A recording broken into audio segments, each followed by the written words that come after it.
And welcome back. So, again, I'm a little, well, I'm less confused than normal, but I think this conclusion, out of everything, I feel pretty solid about it, and I feel also that if I'm wrong, I'm not basing it on me being sort of wrong, but the game sort of lacking in detail or something like that. So first let's go through this whole thing. So the poker blow definitely is at least something that happened. This one is really unlikely because the grate is sort of vertical, and then his injury is on the top of his head, and also there's an injury on his on the top of his nose. So and also the injuries, the blood is trickling down from his nose injury and from the poker blow as well, which I might as well go into it now, just so that I remember. The blood is trickling down onto his shirt. And let me just show it. I think I'm in the room with him. Yeah, so the blood is clearly trickling down from his head onto his shirt. And there's the injury on the nose where the blood is also trickling down. Now, I'll just say this, but this is maybe unrelated to the whole thing, but I usually think while I talk as well, so we'll see. But I think this blood, there's chances that he sort of, because he had some lung problems too and all kinds of health problems, so he, I think getting punched into the gut or something like that might just actually kill him. And we don't see his body really, but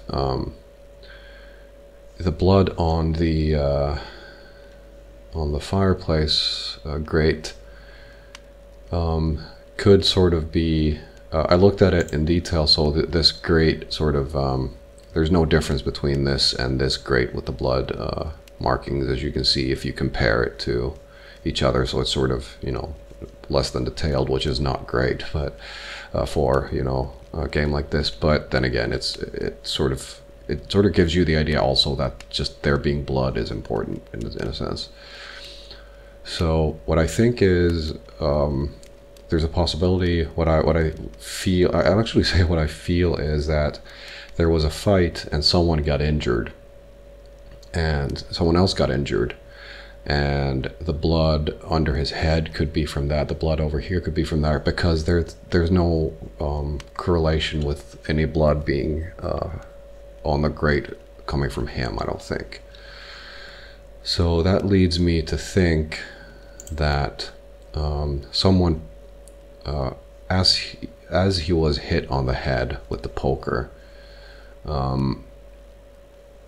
someone held him up, or he was, because he had to remain up for the blood to trickle down, so someone held him up, or he was the one tied to the chair, but there's no blood on it or anything. And I'll actually just briefly go through these chairs, because if there's blood on one of these chairs, then I guess that part of the story is sort of solved, but I don't think so, because you could always, you know, if you're staging a crime scene, you can do a lot of stuff. 1, 2, 3, 4, 5, 6 chairs. It would make sense that there would be no chairs here really in front of the fireplace, because there's some soot that comes out of the fire. You're walking through here a lot. It's good to have a place you can serve the table and things like that. So in a sense, there's one chair too many here, or then there's because you could have one of these chairs could be on the other side, and then this chair could be on that side. So just when I'm thinking while I'm doing this, but now I don't really have to remember that much because I feel like I've not really figured it out. The game sort of figured it out for me in a sense. Like well, we'll see. But this is what I think about that. So clearly, I mean, if it's lacking in detail, then fine. But clearly, when someone gets hit on the head with a poker like that and they die instantly and fall down, the blood doesn't trickle down onto the shirt like that, onto the front of the shirt, onto the sleeves. I don't remember if there was any blood over there, but it doesn't do that. And also the bruise on the nose sort of indicates that there was a brawl going on. So if you let your imagination go wild, which you really should, that's why evidence-based science and law is so fucking important, because you can't just start imagining things. You can sort of make pieces fit, but you need concrete evidence. So someone could have thrown something at his face. Then you can say he might have fallen down, hit his head on the grate, and then died. Now, all of that depends on the sort of how much detail there is to the game, because there's blood here, there's blood on the grate. Like, is this blood from him hitting his head when he fell down and stuff? But still, he was held up for, I would imagine, a long, a relatively long period of time, considering that he died instantly. So I guess I'll leave it at that. Oh, well, the stick, I think he's a hunter, so he doesn't really, if there's an intruder, he'd probably grab a gun. The stick is, I would imagine, for let me actually look at the hands, if there's something on the hand. Like, you can see, like, injuries to his hands or something for punching his wife, or someone else. But the stick is one of those things where, it's around, and he was violent, so he's bashing a lot of things in. Then another one here is, like, this looks as if someone had been pushed into this cabinet, and then things sort of fell down. Now, you can be pushed into it this way, or then this way. And also, the candle is there now. I don't know if the candle is there, because the candle would not be standing up if there's so much shit flying around. Like, all the bottles and glasses inside the whole cabinet are, have fallen down. Like, that looks really staged. A decanter doesn't fall on its side like that.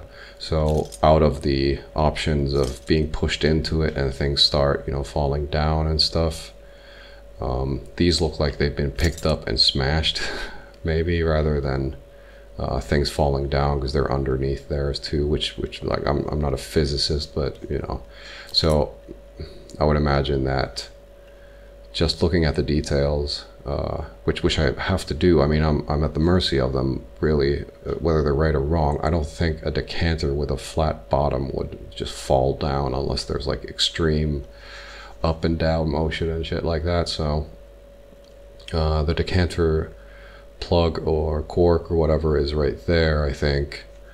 So it would make sense that it might fall down here, but it just, I don't know, it just looks staged. So this is evidence for staging.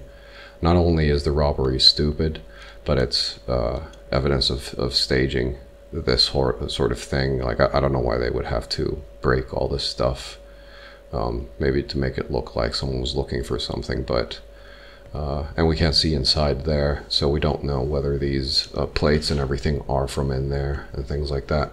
But you wouldn't, I'd say with a decanter, you wouldn't pick it up and turn it on its side for any reason, really, and it doesn't happen without any sort of precise manipulative force. So with this in mind, the stick doesn't really tell me anything. I'm not sure where it came from. The poker is right there, which sort of insinuates that, because you didn't have to worry about fingerprints or DNA back then, so just leaving the weapon there doesn't really make a difference in a sense. Could be considered, you know, because it's right next to his head, so it's there to sort of frame this entire thing. I would imagine if a person dies for whatever reason, like let's say he died from, you know, getting punched in the gut or something, and they had to sort of, I don't think they would have had to stage the murder, because if someone punched him in the gut, then and he sort of died from, you know, because I can't remember the term what it is, but there's a term in law which is like, if someone is fragile, then which way should that, let's say that I have, I think it was, I can't remember, it was like in a documentary or something, but it popped up at one point a few times, but it's like, let's say you have a disorder like a heart problem or something, and then someone punches you in the heart, and where a healthy person would live, then an unhealthy person with an injury or something like that would die. And then whose fault is that? Like, should the person be charged for murder because of doing something that should not have been deadly on the, you know, normal person, or then should they be charged with murder because they did it, you know? And personally, I think that they should be charged. If you attack someone, then you're taking the risks. If someone attacks you when you kill them, then that's a totally different story. But anyways, getting sidetracked. So that's basically all I can say about that really right now. And then let's look at these again. So the Randalls blamed. So this is why I said the game sort of figured it out for me, because from these options, that's how I came to my sort of strong conclusion. Although again, like emotionally and in other ways, I'm not, you know, satisfied, but I can't, you know, spend too much time on these. I mean, like, you know, days or a week or something, just thinking about a murder. I would love to do it as a job without any responsibility for it, but like a hobby murder solver. But for this, I can't, you know, do it forever, because I don't think I'm smart enough for that, to be honest. But the robbery was faked because of the, you know, the whole thing is just so stupid. The testimony and evidence match and point to the Randall gang. I mean, it points to the Randall gang, but then it doesn't really match. So the robbery was faked. Now, the death also could have been accidentally striking his head on the fireplace, so I don't think that. So it could have been due to this, but it also could have been due to other reasons, I would imagine. Now, here's the, let me just make sure that this is, yeah. So then imitated robbery. Robbery is confirmed as a motive for the crime. It's not confirmed by any standard of confirming anything. And the robbery could have been imitated, so this is much softer and more correct. So the silverware was not supposed to be found, probably, because it was hidden in a well that had, you know, I don't know, like, I would have hidden it elsewhere, but I guess they were in a rush or something, or then they, like, this sort of leads me to think that the ladies of the house wanted to keep the silverware, even though they didn't really, you know, need it or something. But guesswork again, but could have been imitated, and probably was. This one, there were two people drinking wine out of these glasses. The remaining glass with the bee's wing consisted solely of the dregs from the other two glasses. Now, this one, I think the third glass wasn't drunk from, and I think again, it's like, is it a missed detail, or I don't think it was. I think I showed it to you before, but I'll show it again. And there were three people drinking wine out of these glasses. One of the three probably prefers wine with bee swing, so this like doesn't really make any sense. So this one is it. So let's look at the glasses real quick, because I want to sort of make sure that I'm on the right track. So both of these glasses have clear evidence of, if not being drunk from, then at least they've had something poured into them and then poured out of them. And this glass is identical to that. And then this one doesn't have any drinking marks, but it has, you know, the bee's wing on the bottom. So there's also one remark that the wife said, that at one point she came to, and then she saw all three of the guys holding glasses in their hand. So that led me to think. First I was like, well, having or them sort of having these glasses and one that hasn't been drunk from is sort of suspicious of her to say, because otherwise it's like, because if she's lying about that, then she's lying about something like that doesn't make sense. Then these glasses feel like they would be important. But then I started thinking, like, well, you can hold glasses and you're in the middle of doing something. And I feel like these glasses are really important in some sense, or in some more sense than just showing that there were two people here.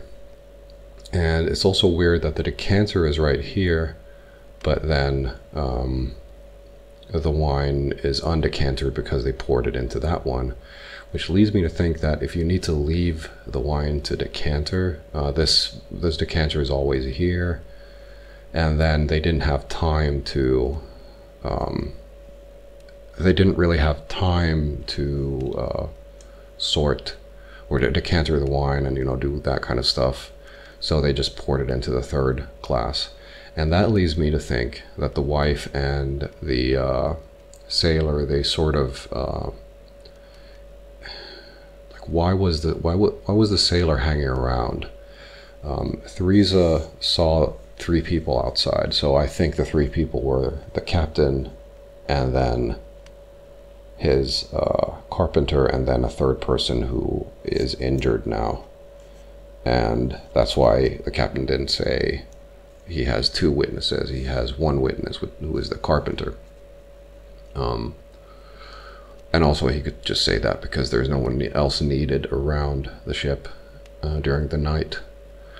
But this leads me to think that this whole thing was sort of planned in a way. At least because why would you have three people waiting around if the captain is going to sneak in a sense?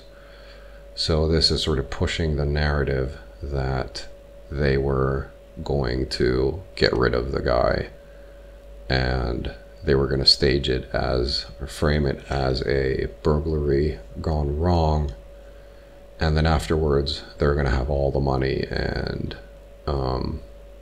whatever, you know, the person who came here didn't need to rob anyone, which leads me to think that they were in cahoots, and I think that's why the glasses are important. So let's write that down so that I remember it as a crucial point, just in case, because I sometimes derail myself, sometimes, always. So staged and planned. Because of the glasses and three men loitering around, and I'm not sure Theresa has ever anything to do with this, because I mean there's the Well, let's go through the evidence. She could be, she could not be. If she, I think she's being honest. I think she's being honest just because it fits my narrative better, which is not evidence at all. But here we go. Next one. Murderous visitor is given to me by all of these. So Ceresus was murdered by the one person who was visiting that night. It was he who tied up Lady Brackenstall. He is tall and strong. So I don't think this is one of those things I didn't deduce this really, in a sense, or I didn't figure this out, I don't think. And I'm not really, entirely satisfied with this, but then we are in Sherlock's mind, so he knows better than we do, or I do. So there had to be a visitor, and also the way I deduced this was, of course, or figured this out, of course, is I'm sort of annoyed that I didn't take Toby over, because I was so excited about playing as Toby. So I didn't take him into the other rooms, even if it was even possible. But there was someone here because Toby smelt him, and I would presume that the guy who was here, or the person who was here, didn't visit often, because otherwise Toby would probably be confused, because he would go into Toby would find the people in the smells inside the building and everywhere, like around, but he knew where he was going. So if someone else, if the ladies put the silverware into the well. So that leads me to think, or led me to think, well, of course there's someone else, but still, it doesn't mean that he killed anyone. It means that he was there to sort of, it means that he could have done this by himself or whatever, or that he came here to help because he was the only person who was sort of acquainted with these two people, or the ladies in the house. So I sort of got the impression, based on nothing, just intuition, that he was called in to sort of clean everything up and tidy everything up and make everything all right after something had happened before. And I still do think that that's like a possibility, but let's keep going, because there was someone here, and now this one is true, that there was domestic violence. We've proven that, and the game proves that as well. This one is, the rope was cut with a sharp knife and tied quickly in sailor's knots. That could indicate the intruder had a sailor's background. Now, it says it in a way that it indicates that the sailor could have or the person could have a sailor's background, which is good enough for me. So it's like it could have, might not have, could be any sailor in London, really. So this one is like, I don't know if she's acquainted with anyone really. I would imagine that because she's highborn and there's a captain, they will at least spend time together, and it was already confirmed that they did meet each other, and the captain remembers her from the boat. So it doesn't mean that she remembers him in any meaningful sense. But the other option here is Lady Brackenstall married Ceresus shortly after arriving in England, remained home during the time. There is little possibility that she or her maid are acquainted with anyone in the country.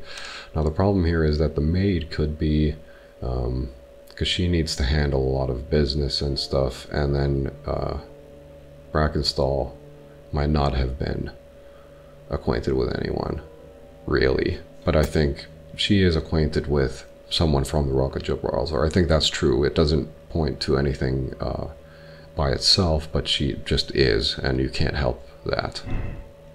Now we should look for a sailor, and that all of this sort of, or these sort of make sense. Now Crocker is lying. His moment is clear. He appeared as soon as he heard that I was looking for him, thus signaling his guilt. This is one of those things, like, it's so strongly worded that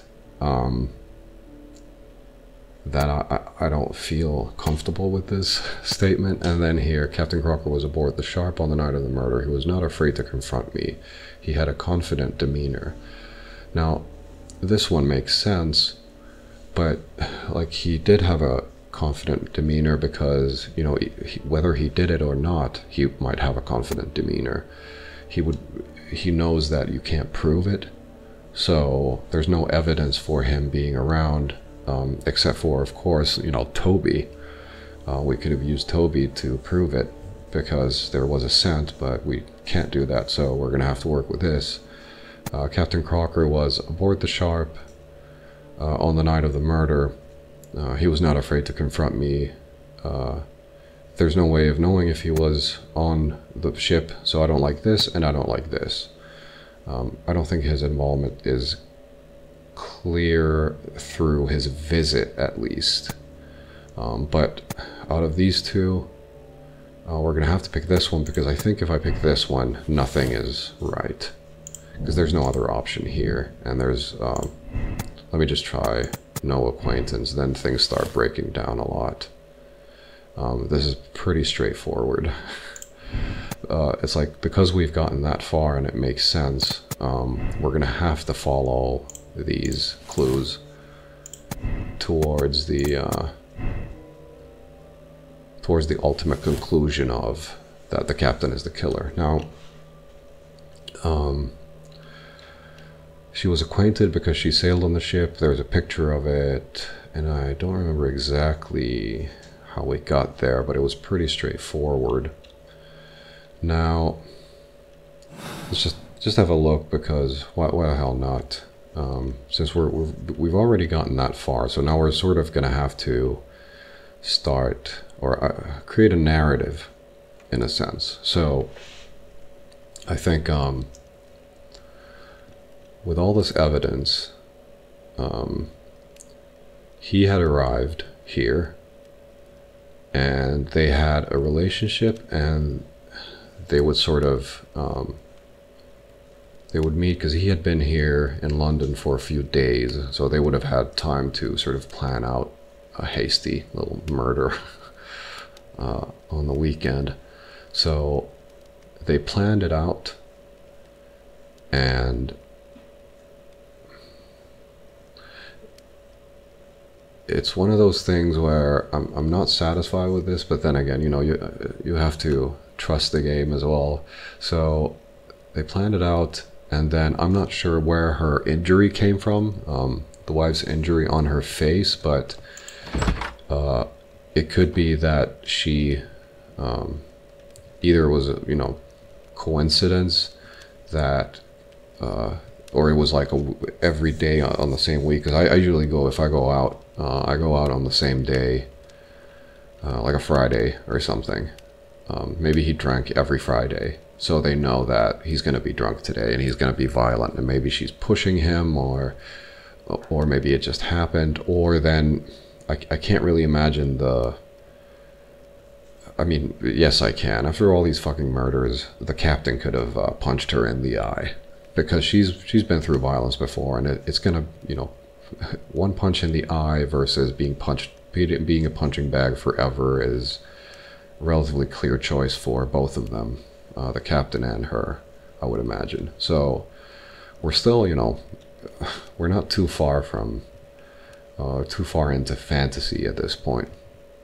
So they loiter around. The captain brings a couple of friends, because this guy is violent, and he's you know, he has guns in the house and things like that.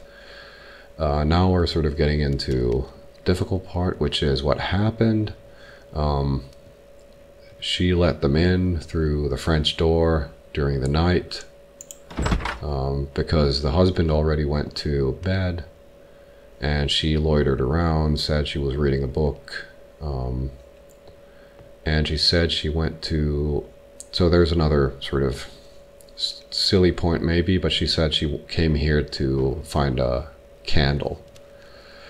Now, if she was reading, she would have a candle at night. However, if she's reading and she has a candle, the candle might burn out. That might be the reason she goes back into that might be the reason she ends up stopping, because she said she was engulfed in the book. But in any case, let's just keep at it, keep making shit up. So she says she comes for a candle before she goes to bed, and then she's face to face with 3 people. That's what she said. But in reality, she let them in. And then either he wasn't in bed or he was. They said that because he's not wearing shoes, it would suggest that he was already in bed. But I mean, to me, it looks like he was not in bed. I don't, because his pants are all tied up, or what's the word? Holstered. His pants are on him. I mean, it's not hard to put the little thingies on because they're part of the pants, I would imagine. What do you call them in English? God damn, I forgot words. But in any case, he was roaming around or in bed or whatever, but he ended up coming down without Teresa coming down. Now, if I didn't sort of have the game telling me things, I would imagine that Teresa was a part of this, because she would have heard, let's say if they're luring him down here by creating commotion during the night and he's already in bed sleeping, maybe drunk, Teresa would probably come downstairs as well. Like that's a huge thing, especially if there's a fight, and I'm pretty sure there was, because his nose is injured, and the blood has trickled down on his shirt and things like that. So Teresa, I don't know, maybe she didn't drink wine, but the game says that there's 2 people, and it's trying to sort of push that narrative. So then he comes down for whatever reason. There's a bit of a brawl, and I would say that he was probably tied to the chair, or he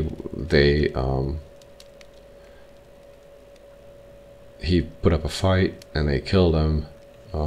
At this point, like, if I didn't know what the game is telling me, then I would just think that maybe it was an accident that he was killed. But then again, the 3 people out there loitering during the night and being let in and everything, or sneaking in or whatever, because the game tells me that there were 2 people, which is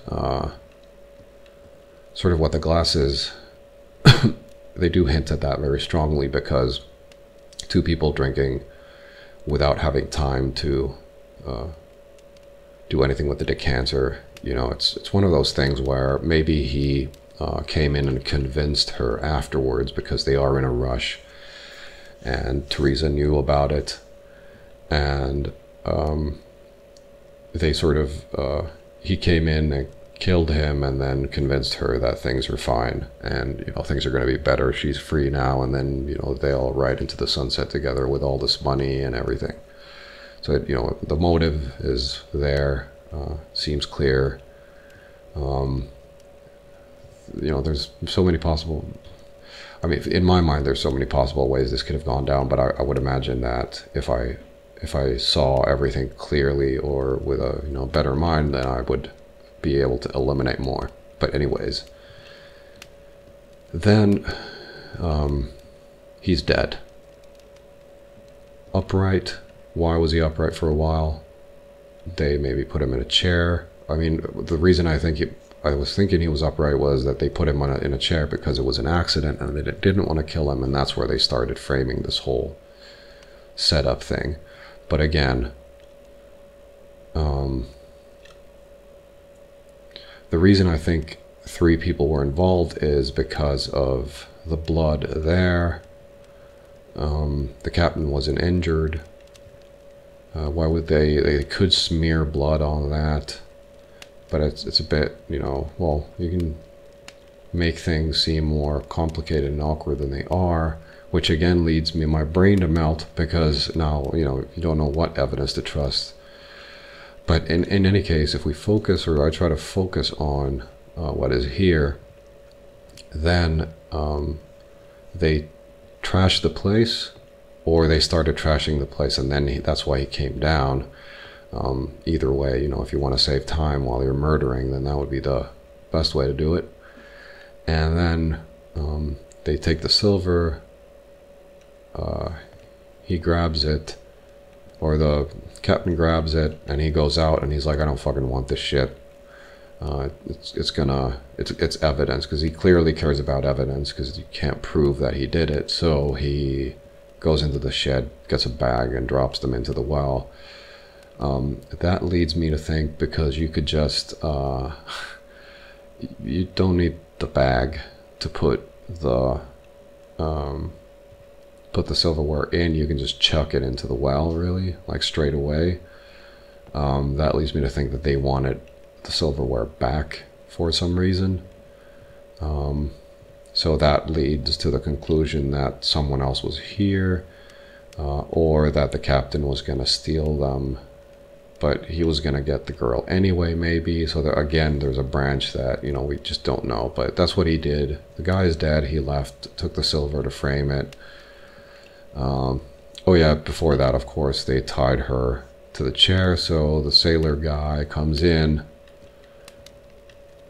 pulls on the bell rope. Oh, and that rings the bell as well. So I guess Teresa sort of had to be involved, but I haven't really thought it through. But this is a conclusion video, so we'll just keep going, and we're on the right track. So pulls the bell rope. It would ring the bell. She that would be heard. I don't know where the bell goes, but I would imagine it goes into the maid's quarters and some sort of kitchen area. And then he cuts the rope, ties her up as a, you know, frame. I'd say Teresa's here. He leaves with the silver, goes out, for some reason gets a bag from there and puts them down. Like, they wanted to spare the box, I guess, because he could have just taken, well, the box is it's more clear that the silver is taken, so the box had to stay. So he goes out, puts the silver into a bag, drops it into the well, climbs over the fence, and leaves. Now the murder is done, and the ladies are left. And then Teresa takes the removes the rope, and I think she said she went for help.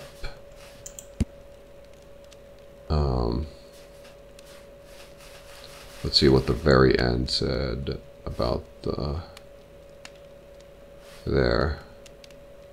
3:30 in the morning. Imagine the chain of events from that. Local police had to be called in, so they called for help. Scotland Yard was notified, Lestrade, and all of this. So the only place where they didn't really have time to decanter the wine was when the captain was here. So again, if it was just Teresa and the wife, then things would probably look a little different here. So then the police are called, everything happens, we come in here, and that's where we sort of leave off. And that's what happened afterwards. And that's how I see it happened. And I see it sort of clearly because of what I've been given through, not through the just looking at the evidence, but through the sort of the options given here. So that's that. I mean, there's more evidence that we could look at. I was going through the house. I was like, there's 3 glasses there. There's 3 glasses there. Then I went through here. I was like, there's 3 glasses right there. There's 2 glasses here with the decanter, and I would assume it is some sort of wine, maybe a little stronger wine because it's in a bottle like that. But there's only 2 glasses there, which I was like, shit, that's maybe something. 3 glasses there, 1 glass here, and 2 glasses here. So there's a sort of theme with that stuff. There was other little things that I was looking at, but you know, it's one of those things where most of my thoughts don't get into the videos. But here, because the scene is so small, so I'm sort of, I don't really have much else to really mention. So the 3 glasses there too. So, anyways, that's how I think it happened. Basically, some details here and there might even not make sense and stuff, but Teresa was involved. She was involved. The sailor was involved. Now I'm unsure if there were 3 people here, but that blood doesn't really mean anything because it could have been smeared on it. And actually it looks like it was smeared on it rather than anything else, just to confuse. So let's just say that, because I can, and it makes me feel better. So that blood is irrelevant. Not sure why he was sort of held up or in an upright position after he was, killed. It's possible that because I was thinking he fell down backwards onto that thing and hit his head, because there's blood coming out of the back of his head too, and that's how he was sort of in an upright position. His head was, let's say that, if you can imagine, if I pick his body up here and I sort of turn it sideways and plant it down, his head would be on those spikes, and then his head would be sort of prodded up, and then his body would lay down like that, and that would create the sort of the blood, that would create the drippage of blood downwards. But then, because we can't see the back of his head, I can't really say anything, because I would love to just lift his head up and see if there's like is there a deep indent, or is it just like a little fracture there. But I think, again, as the game is a Sherlock Holmes game, Sherlock is like, well, I already know a lot of things, so I don't even need to lift his head. The same way he said that he doesn't need to call, or he doesn't need to go and ask the sailors, because he already sort of knows, and he can't get anything from there, and he's put things together. So, again, this is Sherlock's perspective. So, I mean, I'll take it back. I'll say that he was hit on the head with the poker. He fell down and his head was prodded on that, and that's how the blood sort of got about. That's how it dripped on his shirt and downwards. And also because he has like a punch, rarely a person gets sort of, not that rarely in a sense, but usually people, when they punch, they don't punch from up to down, and the sailor was tall, so he punched him probably on the nose from, up to down. And it's also possible that he could have killed him, and then they made it look more violent in a sense, but I don't see the point of that, as I already mentioned. So anyways, we're gonna have to go with it. So this is what happened. No questions asked. I'm Sherlock Holmes, the mighty detective, and I know what I'm doing. Now, Jack Crocker is a murderer, and you will bring him and his accomplice, Lady Brackenstall, to justice. Now, this murder, I think, involved planning, and it also involved sort of a financial motive in a sense as well, and all kinds of stuff. Because I'm not sure how divorce worked, but it was scandalous, I would assume, during this time. And also, I guess if you get sort of divorced for violence and stuff, then you're left destitute. So in that sense, this was a murder. But then again, he was, the dead guy was really violent and a bad person. They had only been married, for a year, and she had already been beat up and bruised and stuff. And I would imagine, because the bruises were on her arms, I was thinking about that as well before, which is like, well, did she get caned in the hands as a punishment? Like the guy would just smack him, or on the arms, because it's sort of hard to bruise the top of your hand in a sense. I think the bruises are usually on the wrists and things like that. But the murder was committed in self-defense in a way.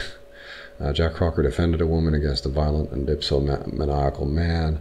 The mystery is solved, but you decided to keep it secret. There is no need to inform the police. So it's a bit like, well, I guess I'll spend a little bit of time. I actually really like this murder because it was, well, not the murder part, but I like the case because it was sort of in one place in a sense, and very simplified in many ways, but then the complexities and in the sort of in the evidence, and I feel like this game is like a learning experience as well. Like I feel like even though the last case went totally wrong, I feel like I am learning, if not to be more logical, then maybe a little bit how the game works in a sense, where the game sort of gives you things. Because I tried to avoid that just to stay sort of intellectually honest and have some integrity, and I'll try to do that still. But then when I need to make the decision, I probably should use the game as help, as intended, because there are things that I couldn't lift the dead guy's head and look underneath it and things like that. So I need a little help from other means then. But now, I think that he is a murderer. The murder was not committed in self-defense directly, because self-defense is, I would imagine, instantaneous, and maybe he was in the act of attacking her, but either the captain was outside loitering with his companions, or he was outside waiting by himself.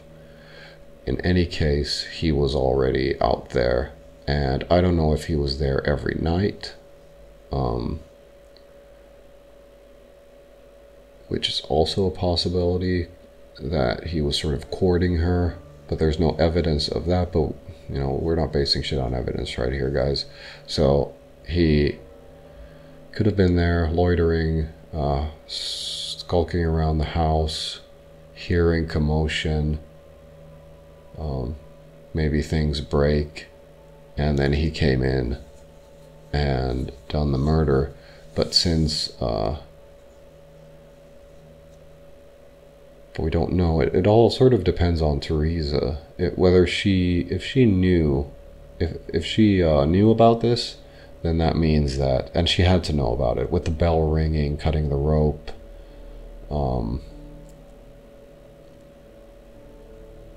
But even if she knew, she would lie about seeing 3 men outside, and they saw the newspaper article and they sort of put things together. But that leads me to think that it wasn't that planned again. I'm so confused, man. Because if they would have, a botched robbery is one thing, but then turning and saying that it was the Randall gang, because they read it in the newspaper in the morning, or they read it afterwards, they would have said that in the, it would have been easier to say it from the very beginning that the Randalls were responsible. They didn't really need to say it. They could have hidden the newspaper. They didn't need the newspaper if they saw it before, and they could have said that it was 3 guys, and people would have been like, oh shit, that's the Randalls. So that sort of makes me think that things were a little bit out of control, and also with the wine drinking, that things weren't really that well planned out. They had a glass of wine and they were thinking like, well, what the fuck are we gonna do? Right, actually, hold up a minute. Let me just because we're doing a total guesswork. This is wine. There's a decanter there. There's only 2 glasses, which means that Teresa didn't drink wine, which means that, well, at least someone in the house didn't drink wine, but I would imagine it's Teresa didn't drink wine. He would drink anything. So that will leave 2 people drinking wine and a 3rd person standing here. So that would mean that, what does that mean? What the fuck was I thinking? God damn it. It would mean that the glass, or the sort of the moral choice of whether it was planned or not. So if it was planned and she was here too, the glasses don't disprove that she was here, but she definitely was here. She had to be here and know about it. If she knew about it, if she knew about it, did she know about it beforehand, or did she know about it when things were, you know, getting out of hand and she made lies about? Because if she lied about 3 men being outside, what does that mean? Because I had a thought, but I lost it maybe, or then I realized that it didn't really lead me anywhere. But it sort of, it makes me think that, because she could have sort of not been involved in any planning or anything, but as soon as that rope was cut, as soon as this shit started falling down, as soon as all the commotion happened, she was in on it, basically. So let's do it this way. In the next video, I'll think about this in a little bit and see if the glasses mean it. I would imagine, because the area is so confined, I'm pretty sure the glasses mean something. So I will sort of give an updated report in the next video, or the next case, about what I think the glasses meant. Because I need to sort of take a little while to digest it, and because it might sort of lead to a whole new sort of limited version of events that might be more accurate. But in any case, that is what happened. They are lying. Was it planned or not? Oh my fucking god, I don't know. It seems like things were a little chaotic, perhaps. And let's say that because she was punched in the eye, because I feel so insecure about, because of the last cases, that would they frame, you know, an eye injury? I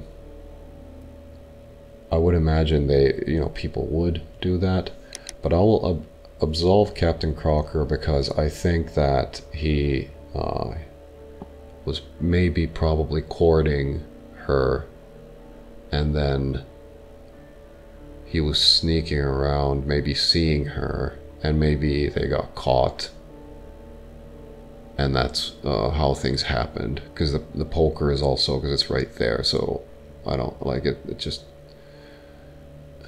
it sort of makes sense, but I don't know, because the other option makes sense as well. So we're gonna go with this. There's no need to involve the police, because if he murdered, I would involve the police if it was planned. But there are a few things that make it seem like a hasty thing. So, right, I'll confirm my moral choice and live with it.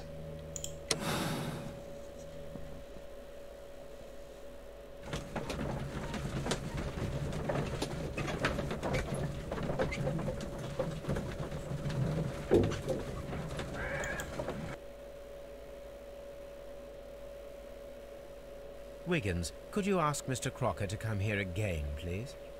Right away.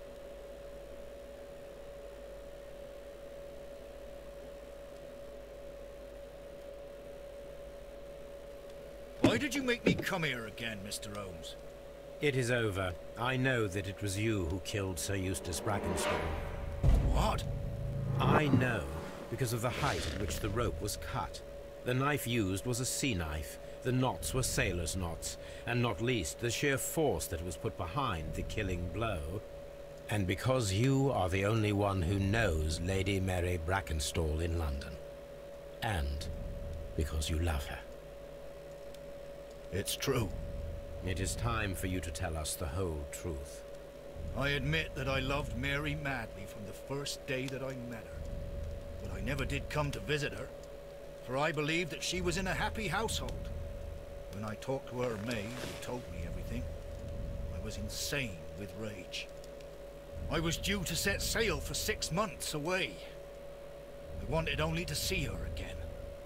But it turned into a damnable nightmare when he barged in. He dared raise his hand to her. He was not even worthy of licking her boots. Oh, I regret nothing. I admit I killed the monster out of love for her. She will forgive me if she is able. Lady Brackenstall already forgave you. She said nothing. Mary. But that makes her an accomplice as well as her maid. It places her in danger yet again. Mr. Holmes. You would not have managed to protect her. Till I die, do you hear me? Here is a letter that sets everything clear. And it is the one that should be disclosed to the police. I am the only culprit. Mary had nothing to do with it. Now it is time to end this.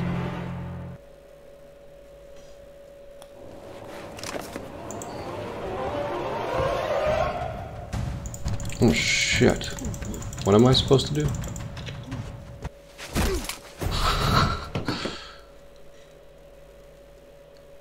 Please forgive me, Captain Crocker. I wished only to test your sincerity, and your words and deeds have far exceeded my expectations. See here, Captain Crocker, we'll do this in due form of law. You are the prisoner. Watson, you are a British jury.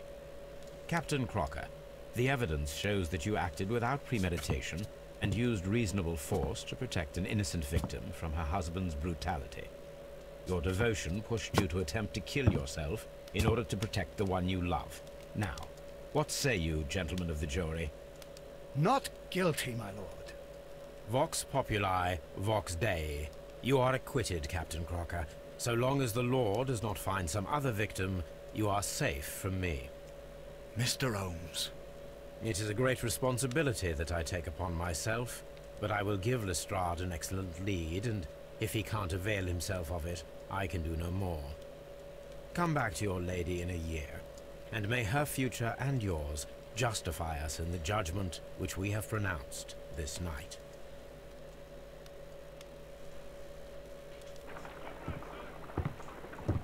Inspector, I'm afraid that the murderers have escaped us.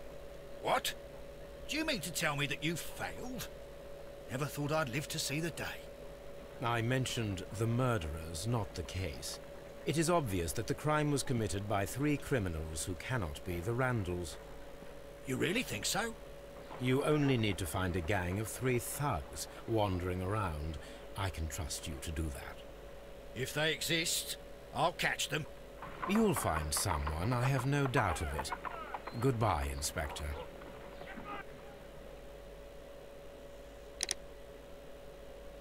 Oh shit. I think this was the first, yeah, it was the first one that I was writing, and I think it was the simplest case, but also I think that I didn't do that many, I didn't go on, you know, tangents in my mind too much, and I was sort of trying to not be too skeptical about everything. I allowed a little bit of emotion in as well, and, you know, humanity in. Which is, I would imagine, a good thing to do, but I still, like I said, I would love to rely on evidence rather than emotion, because I know that I can be manipulated and other people can be manipulated, and things can happen, and things can seem the way they, or things can seem something, and then they can be, you know, pretty much the opposite of what things or how things are. And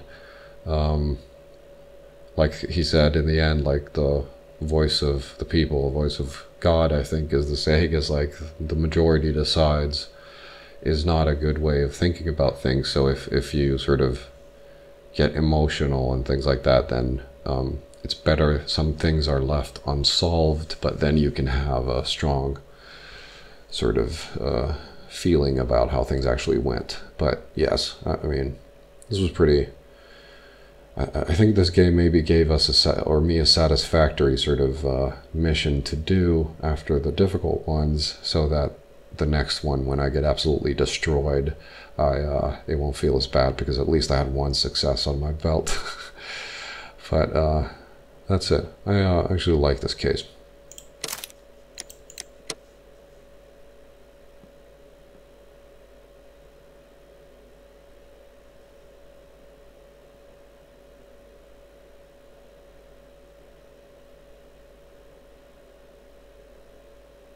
It's taking a while. I would love to see,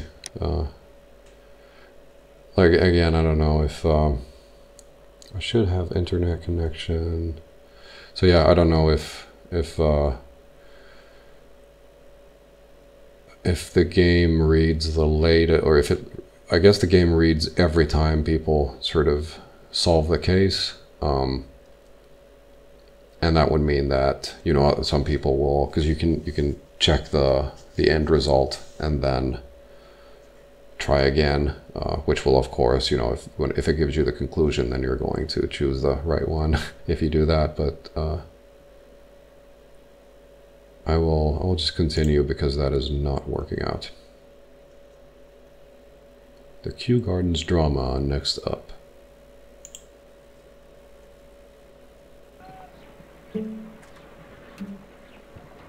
Holmes, for heaven's sake, whatever's going on? Oh, hello, Watson. You're early. Did you kill all of your patients? What? Holmes, where have all these wretched bees come from? I increased the temperature of the room so as to prevent them from hibernating. I needed to take a sample of honey. But it worked, Watson. We will have honey all year round. Ridiculous and dangerous. They're domestic bees, Apis mellifera, such industrious workers.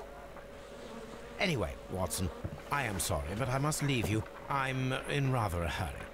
You have a new case? Yes, but nothing as thrilling as this experiment. A theft of plants at the Royal Botanic Gardens in Kew. I'm helping a minister who's an old friend of mine. You can join me if you like. Well, I'll admit that I'd far rather accompany you than remain alone here with these workers of yours. Besides, you'll need a helping hand with the flowers you're intending to bring back. Watson, however did you guess? For the great Sherlock Holmes to bother with the theft of plants. Come on, admit that you're planning to spoil your little bees with some rare pollens. Since when did I become so transparent? Let us go.